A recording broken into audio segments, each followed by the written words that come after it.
Hello, and welcome back, everybody, to Demystifying Dream Work Part 2.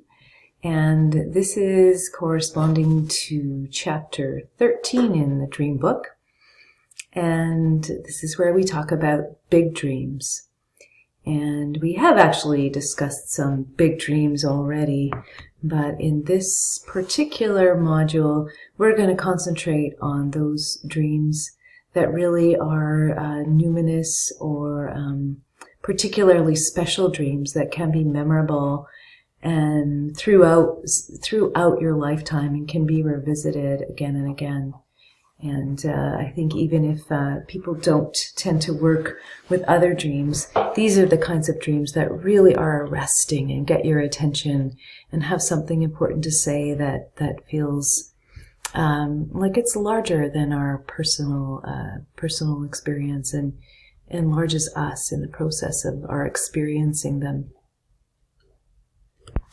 So in my book, Clinician's Guide to Dream Therapy, I offer a chapter on big dreams, but it really is an extended clinical example.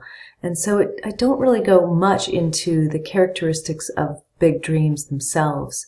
However, the International Association for the Study of Dreams has actually done a book and some research on the characteristics of big dreams. And so I'll talk about that in the next slide. But first I want to just give you a general sense of what is a big dream.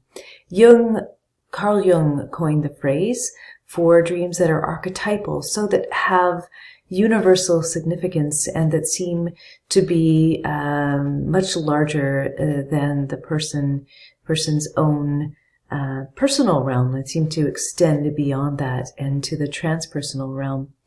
And Kelly Bulkley has written a book called Big Dreams, in which he talks about how such dreams really lead us deeper into a spiritual dimension.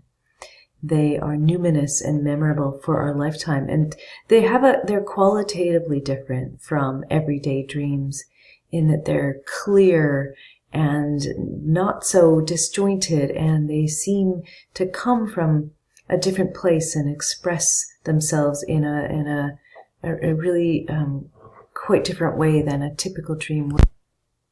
So here we have on this slide some of the basic information that the International Association for the Study of Dreams found when they gathered up a group of 21 authors and asked them to present some of the dreams that they had encountered that had changed their lives. And so someone did some qualitative research and looked at what was similar about these big dreams. And they found that these dreams have a clear and purposeful structure. So they're different from our sort of more ordinary night dreams, because those can be quite disjointed and meandering at times and not always so clear to us. The meaning is transparent in big dreams. People tend to wake up and understand what it means. They're very in awe of the dream experience, but not confused by it like we can be by some of our more typical dreams. They've been described more like visions than dreams, and you'll find that's true in the big dream that is featured in the Clinician's Guide to Dream Therapy. In it, the woman who meets an older woman who guides her on this journey, which is like a spiritual journey and a teaching. And it did feel to her like a vision, like she was really more awake than she would be in a typical dream sequence, and really had no problem recalling it. And we worked with it 10 years after the fact, and it was just as clear as if she had just had it the previous day. And the dream in the book is also similar to the findings in this big dream study, in that it did offer visionary and guiding inner wisdom. And so these dreams come as signposts and as maps, in a way, for often the spiritual aspect of our lives. So Jung, who was the one who coined the phrase big dreams, said that they come from what he would call the self, not to be confused with the small s personal self, but he confusingly called sort of the spiritual, maybe God figure also the self, but with a large S. And really what this larger self, its role is to mediate our relationship with the divine. And the dreams that are these big archetypal dreams come directly from that divine source, is what Jung was saying, as opposed to from our more personal, bounded ego self and our daily lives. So the self is archetypal, Jung would say, and guides us towards our highest potential. So these dreams come in service to that, to something larger. And in fact, they can sometimes put us on a direction that feels counter to the ego, in which case they have this very, they can be kind of an awesome, even a little bit scary quality. And they can appear in various forms. In the dream offered in the book, there's a wise dream figure, personified, a wise old woman who is kind of a typical figure in one of these dreams. But they can also be images of nature, magnificent animals, or a tree that can maybe represent the tree of life in that archetypal image, or patterns such as the mandala, which Jung thought of as a symbol of wholeness. And I could count, in the dream book, I offer a chapter on dream images and working with dreams with art. And in that, I had a dream about a tapestry, which also depicted a version of the tree of life. And this could be considered a big, important guiding dream. It's usually pretty obvious to the dreamer when the dreams are big dreams like this, because they have a very much a different quality than typical dreams, and leave you awestruck and really usually the feeling is of gratitude and a feeling of that we have just encountered something larger than ourselves. So depth psychologist James Hillman said that all dreams are ultimately a preparation for death, and he talks about this quite a bit in his book, The Dream and the Underworld. Really, one of the main messages in that book is that we really should not look at our dreams as related to our day life, but really that they come from the underworld realm and are taking us to visit the underworld, and that we really, in engaging with that dream material on that level, are preparing for the transition that comes at the end of our life. Often, big dreams can be pictured as a journey, which is a metaphor for the life's journey. And once again, the example in the book of the older woman, this is clearly a journey that she leads the dreamer on. It can take the form of an actual death, or a visit to the underworld, or a rebirth, death and rebirth, kind of like the myth of Persephone. It's a common motif in mythology, and Demeter and Persephone is one version of this myth of the maiden who descends into the underworld and has a number of adventures there, eats the pomegranate seed, and then only by the intervention of her mother is Persephone allowed to return to the upper world for the spring and summer, and needs to return to the underworld for the winter. And it's kind of a metaphor for the seasons. And so big dreams can depict a journey. And then what happens is that somebody can have a big dream in the middle of their life's journey and find that they can relate to possibly only aspects of the dream, but as they go through life, such dreams can be revisited again and again, and they can make more sense and offer comfort and guidance all the way through the life cycle. And oftentimes, big dreams can also come after a loved one has died, and there is a visitation dream where they get messages from or the person who they loved will come and speak to them in their dreams. I had a very similar journey-like dream in just maybe a few months ago, after I'd finished writing the book, where I had to go and swim across this expanse of water to get to this home at the top of a hill. And it really did feel like one of these big archetypal dreams. And I had, strangely, my car following me along on the road beside the river.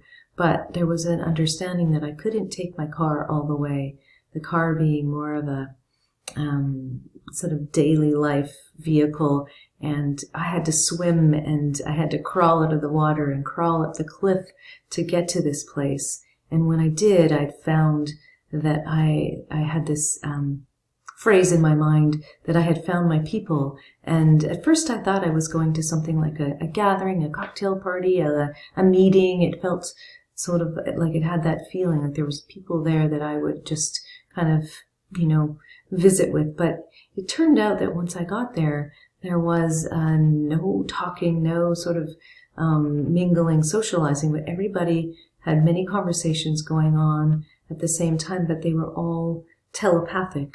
And I was guided through this dream by a dear friend who I've known since my master's training at Pacifica, where we did learn dream work. And so she accompanied me, encouraged me to dream this dream onward, to go and engage with that scenario, that small building at the top of the mountain. And I had this very expansive, numinous feeling come over me as I spent time there. And this dream, even when I'm not actively trying to remember it or to work with it, it keeps returning to me. And this journey is one that I think is a metaphor for my life.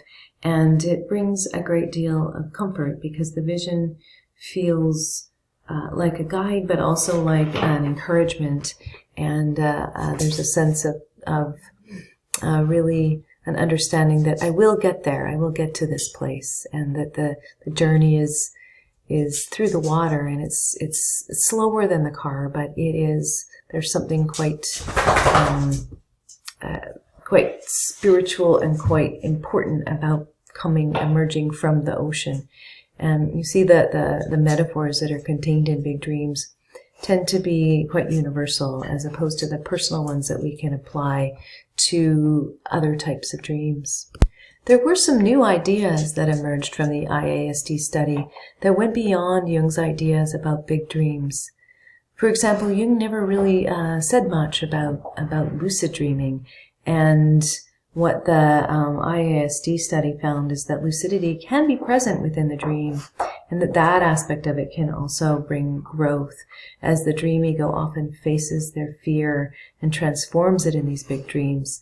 And as I've said, the big dreams can tend to stretch the ego, or really present the ego with an encounter that feels very awesome and sometimes frightening, because it's asking of us something that's maybe goes beyond what we can currently imagine. And it can take the form of quite frightening, figures. So when a person is lucid, then a lot of times they will, if they practice this, understand that they can turn and face this, what they fear, and that this will transform it. It will become something different, and often shifts into something that feels more benign, because the fear dissipates when we turn towards the awesome and numinous dream figures.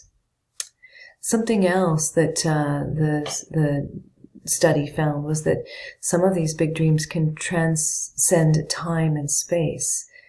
For example, predict a crash, I say, because someone offered me a dream, having read my book, where they had the same dream over and over throughout their life of this car crash, and then one day found themselves on the road that matched their dream. And because as they were driving, they recognized this corner where they had in their dreams over and over crashed and died, they were able to slow the car down and avoid what might have been a dream prediction of their death, but in fact was a warning that potentially saved their lives. And in this IASD book on dreams that can change our lives, there are a number of examples of life-saving dreams in there.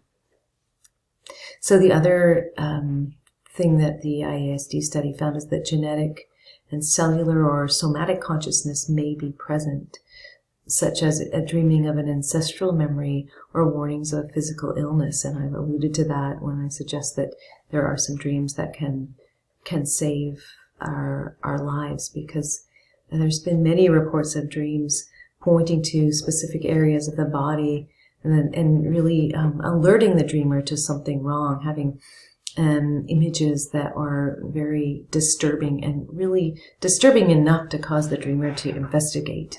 And the longtime dream worker Jeremy Taylor offers an example of this in one of his books, and I think I've repeated it in mine because it's so striking that a woman in a dream group dreamt of a rotting purse, and the purse being the a metaphor for the feminine parts of her body, and she had no symptoms, but because this dream was so disturbing, she went and had it checked out, and it turned out to be a very aggressive form of uterine cancer that, had she not caught it, would have killed her. So she definitely credits this dream for saving her life.